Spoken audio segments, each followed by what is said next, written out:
আচ্ছা, এখানে আমরা দেখো এই অঙ্কটা করব।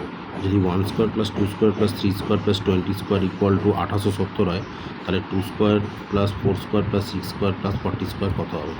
তো অঙ্কটাকে দেখো, প্রথমে আমরা এটাকে টুকে নেবো। 2 স্কোয়ার প্লাস 4 স্কোয়ার, ঠিক আছে, 2 square plus 4 square plus 6 square, এরমভাবে গিয়ে প্লাস দিয়ে 40 স্কোয়ার।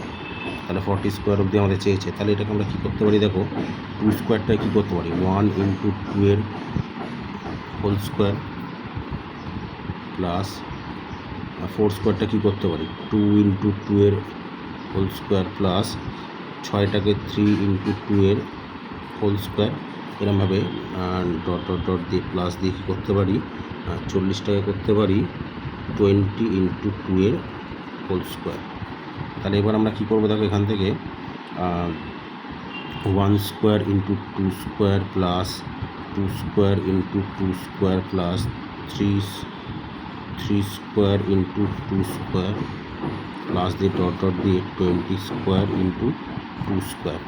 তাহলে এবার দেখো, এখানে প্রত্যেকটা থেকে দেখো 2 স্কোয়ার করে কমন যাচ্ছে না? তাহলে 2 স্কোয়ার যদি কমন নিয়ে নিই আমরা, ঠিক আছে, তাহলে এখান থেকে আমাদের 2 যদি কমন নিয়ে নিই, 2 স্কোয়ার করে কমন নিই, তাহলে কত হচ্ছে?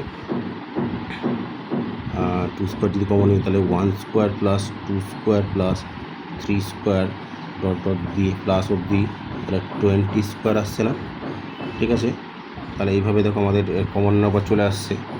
তাহলে এবার দেখো, এখানে কী বলে দিয়েছিল যে 1 square plus 2 square plus 3 square plus 20 square equal to 1870। তাহলে 2 স্কোয়ার ইন্টু এই জায়গাটা লিখে দিতে পারি 1870, তার মানে 4 ইন্টু 2870।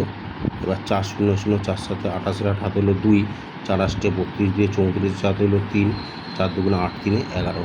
তাহলে 11480। দেখো, এখানে 11480 কোথায় আছে?